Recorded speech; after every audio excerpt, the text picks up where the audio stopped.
and welcome to another episode of Oh the Depths podcast. I am your host, Bethany Fontaine, and I actually have an amazing guest with me today. Her name is Laura Hoyda, and she is a mom of two, and she's a stay-at-home mom who shares her life on YouTube and on Instagram, and is another content creator where she shares a ton of amazing stuff that is super relatable and just overall is just such a good friend. We've known each other for, I'd say, what has it been? It's been over a year since we've been talking, I think. I think so too. Yeah. We met for the first time at that Vancouver meetup. Yeah. That. Yeah. And I think I've been following your channel for, I feel like it's got to be 5 years now. Oh, how really? long have you been doing YouTube? I didn't know that you've been starting since the beginning. I didn't know that. Well, I've been doing it for just over 4 years. So. Okay, yeah. So maybe that makes sense. But I remember like your oven cleaning video is where like it was huge. And then I started following you shortly after that. So it was great to meet you in person and just connect. That was awesome. So yeah, it was really cool to meet in person because it's so funny when you interact online or like through Instagram, and then you kind of get to know each other that way, and then you meet in person. It's just like you can just like step into almost like being like, I already know you. Like, it's so cool to meet people in real life. Yes, it's like a shortcut, and then you can actually get a really good sense of someone quicker. It's like online dating, I guess, although I've never done online friend dating. Dating is a speedy process, so that was good.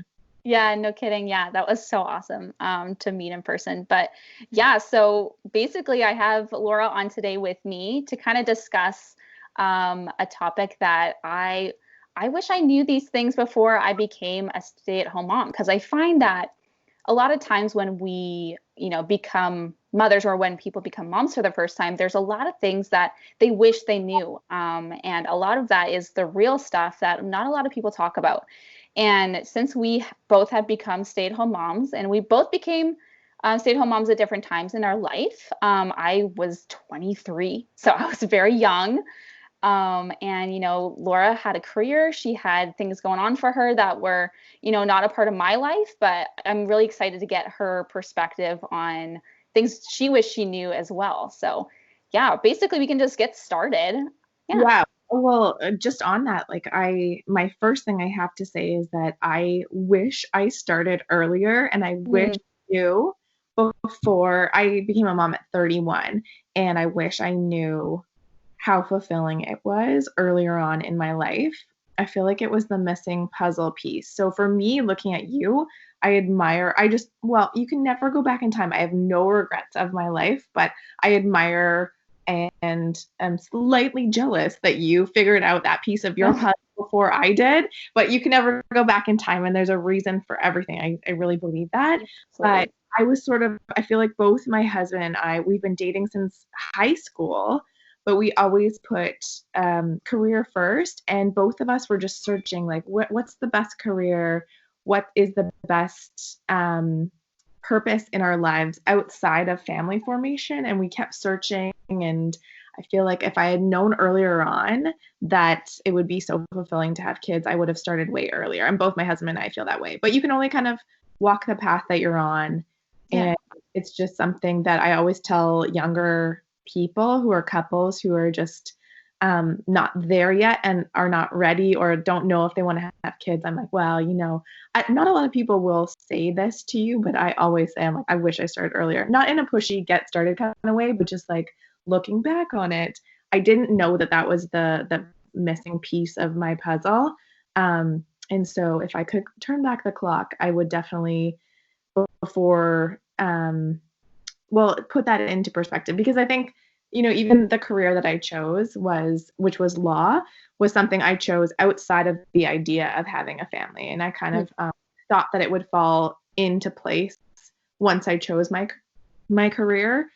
But I wish that I could go back and sort of put family before that. But that's just hindsight. I have no regrets on it. It's just something I wish, just like everything you wish you had known. It's like, oh, that would have been nice to know, but I didn't at that point in time have that focus. So yeah, for sure. What about you with like when you were planning, because you went to university, were you planning to have a family, or like did you do you think that, like, you know, how much were things planned for you that way in Yeah, terms? well, for me, like I did 2 years of college and I really didn't have a clear like career path that I wanted to go down. I knew I wanted a family. I knew I wanted children, but I didn't really know when that would come in my life. And to be honest with you, I didn't really have a ton of direction until I met my husband and we started a serious relationship. And, things just progressed. And, I moved to where he was from and we got engaged, we got married, and then I just started working where I could. And as time went on in our relationship, we were like, okay, we feel like we're ready to start a family. And I think when we started dating, I became more kind of, I guess you could say, kind of more like interested in the idea of becoming a stay-at-home mom. Yeah. And that was something I always planned on doing in the future. And so for me, I was like, well, like, do I start going to school for a career? But if I'm going to be having kids in the next, say, 5 years, almost like if I'm going to be staying at home, why would I start that now? So, and, I'm always open to starting something in the future, like going back to school for something that I enjoy. Like, I'm always open to that. But I think that's when things kind of started being like, okay, I'm on the path becoming a stay-at-home mom. So let's just do it. Let's just go for it. And so I think, again, like you said, everyone's path is different and how you get there is different. And yeah, we can't change the past, but it makes you who you are, right? And where you are right now. So yeah, Yeah. I think like I don't have any regrets because I feel like I could put a pause button on my career, and if you look at your whole life in terms of how long you expect to be working, and people are expected to work longer these days, your career is really long. And motherhood, the early days are really short, and so you can fit it in any different way, and you don't have to do it all at the same time. Although there's definitely some pressure to do that, and a lot of people will tell you you're missing out to do it one way or the other, and you kind of just have to like push all that aside and just go your own way that way. I think for me, the only thing that was like that is a limiting factor is now, like, I'm working against my biological clock in a way. I am 38 now. I am like so old that I forget how old I am, but not really. The 30s are just a blur. I love my age, and like I love the maturity that I have in my 30s, but I feel like I'm working against a clock more than if I started earlier. So that might like impact how many kids we were able to have at the end of the day instead of me, if like starting younger. So yeah, so I think, even though I'm like grateful that I have a career that I could return to, or that I have that under my belt and have the confidence that I did it and I can do it in the future, that's the one trade-off that I feel like I made that way. Whereas if I had started earlier, and you can always set your eyes on your career later and not have a clock working on you if you're doing a degree in that. But I know a lot of people who feel like they're too old to go to nursing school, or they're too old to, like, which is just false too. We always feel like we have these clocks ticking, I think. Yeah, absolutely. Yeah. So I guess for me, one thing I kind of wish that I knew before becoming a stay-at-home mom, because I feel like in some ways it's kind of seen as like, okay, what do you do all day? Like, what, like it's supposed to be this magical thing where you spend all this time with your children. It's supposed to be wonderful all the time, which it is great. But I think the one thing that I really didn't know that was coming was how lonely it would be in some ways. Because you're with your children constantly. And for our family, we only have one vehicle. And so when my husband is working, I don't have a car. I don't have an escape from the house unless I go for a walk. And so with that, I found that, yeah, you're around your little kids all the time and you don't really have a whole lot of adults to talk to. So that's why I'm thankful that, you have social media or your phone to connect and to connect with other people around you, especially moms going through the same thing. I find that's really important. So yeah, like, have you found that it's been lonely for you as well? Oh, 100%. Yeah, it's been so pervasive for me. That's why I turned to social media and why I started my channel, is because I saw people interacting on other family vlogs and mom vloggers, and I was like, this is incredible, because just seeing somebody else go through their day was so therapeutic for me. And then to be a part of the space, that's been such a fantastic outlet for me. And I feel like with the like recent pandemic, I feel like I adjusted a bit better because I have so many virtual friends that I didn't have to have this like sort of abrupt cessation in seeing people. Because all of my friends I have some sort of virtual relationship with. So that has really helped. And I think that loneliness is something that is not addressed enough. I think people sometimes go back to work just because they're so lonely. Mm-hmm. And I get that. But if that's the only reason that you're going back to work, it might be also unfulfilling at the end of the day. But I think that that's something that, in the past, I don't think that it was much lonelier, and we're like quite fortunate to have virtual relationships, but there's nothing like getting together with somebody who is like your peer in the day. And that is so hard to do at every stage of babyhood into toddlerhood. And even when your kids go to school, it's so hard to actually do that. And it feels very isolating. Yeah. 100%. Yeah. I definitely found that it's just like, okay, like I feel lonely, and it's like, okay, how am I going to change this? What am I going to do about it? And so, yeah, that's one of the reasons why I started, going on social media as well. And also to help moms realize that it's normal, and, like you don't have to feel stuck in that. And there's things that you can do to kind of get yourself out of feeling that way. But yeah, that's definitely one of the misconceptions about being a stay-at-home mom is like, oh, well, you're around your kids all the time. How can you be lonely? So, right. Or even that you'll get to hang out with other moms a lot. Like I found that, I think some people think that all moms, stay-at-home moms, sit together and like have coffee with their kids. That is super nice, and people can go out to do that. But I think the reality is different schedules, different lifestyles, having vehicles. Yeah. It is hard to meet up. It is not easy ever. So. Yeah, it's definitely a season of life where it's like, oh, let's get together. And then the next time you get together is like 2 months later. And it's like, yeah, and that's basically a reality. It's like, oh, let's get together. And then you just keep saying like, let's get together. And it just never happens, So it's an amazing thing when two moms do get together and have coffee with their kids around. It's good. But yeah, it's rare. Another thing that I wish I kind of knew before becoming a stay-at-home mom is how much like schedules and routine can be your friend. Because I found that when you're home all the time and, like obviously the kids have their own routine, but you having a routine on top of that is so incredibly helpful, because I find for myself, if things aren't organized or I don't know what I'm doing or I have a span of time that is free, I get a little bit like, I have a hard time organizing myself when I'm not sure like what I should be doing or how I should be like making the best out of that time. And just being, having good time management skills is really important too. I totally feel that. I call it my systems.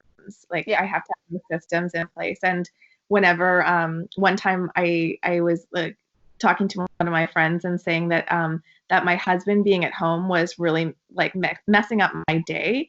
And she was like, oh yeah, he's messing with your systems. And I was like, that is actually true. Like when he's home unexpectedly, it's a change in my routine. And that has me like all messed up. I have my systems and ways of doing things, which is so incredibly helpful. Like not even to have goals, but just like ways of going about things. And that's why I think like newborn stage is so difficult, because you haven't set your systems. They're erratic, and it's stressful. But yeah, routine. I was one of those people who never liked a routine ahead of having kids. I wanted to do things spontaneously, and that's how I felt was tied to my identity. I was like, Laura's up for whatever, and I'm go with the flow, Laura. And then having kids, I had to really settle into the idea that actually it's okay if you're not go with the flow, and the routines will be your best friend. So yeah, for sure. Well, I definitely think that even having the routines, especially for the kids, like their nap time, like they thrive on it. I find that too. Kids thrive on routine. But within their, wake time, nap time, and lunchtime or snack or whatever, that in those in between times, you can still go with the flow and be like, okay, we're going to go do this today. Like, let's just go do it. And so like, I feel like within those rhythms, those systems that you have, you can still kind of go with the flow. Because I feel like as a mom, you always have to go with the flow, because things pop up all the time that are unexpected, so. Yeah, I guess that's another good one. It's like expect the unexpected. Yeah. You know? Yeah, exactly.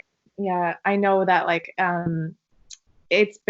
feel like it's riding a wave, and that was something I never fully experienced until having kids, is like what it really feels like to be out of control and know that you need to expect the unexpected at any moment. And so I envision it like a wave of motherhood. But yeah, I kind of see it as a roller coaster with a bunch of flips in there.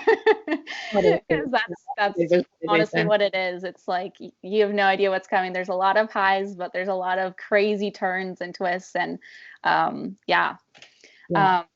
but I guess kind of we touched on this a little bit, but another thing that I wish that I knew was how having mom friends or a mom community is so important. So I guess I kind of went with, feeling lonely and what you can do about that. But basically just, having that community and, having friends that don't have kids are amazing too, like 100%. But having that mom friend who understands why you're late because one of the kids had a poop explosion and the other one lost their shoes, and it's like, they get it, and being able to like, understand one another in that way is huge. And I feel like, it's really, really important to have that sense of support through this crazy roller coaster like you're talking about. So I definitely feel that too. There's like a sense of camaraderie that you have, and it has affected my other relationships with friends that don't have kids, and it's hard to move past that. I think that's one of like the things I didn't expect too, is how difficult it would be to maintain relationships, especially with people who don't have kids. I feel like you get it when you have kids of why you can't connect on certain levels, but sometimes I feel like the communication becomes different. You can't, there's that piece that just isn't connecting maybe on why you are not as reliable as you were before, or why you have different priorities. And that's something I didn't anticipate, that friendship would change that way. I think it's obviously something that's worth it, but it is hard to navigate.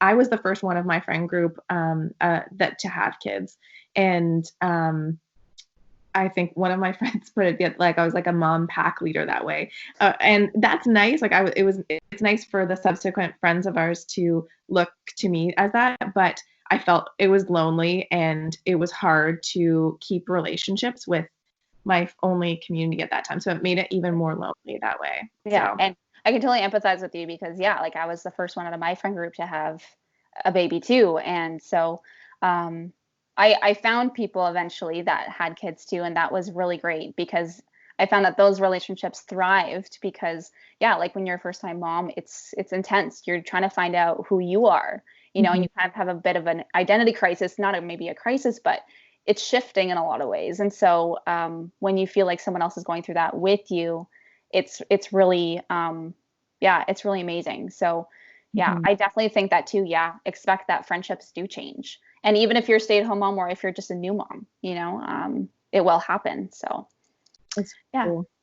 So do you have any other things that you found that were unexpected or things you wish you knew?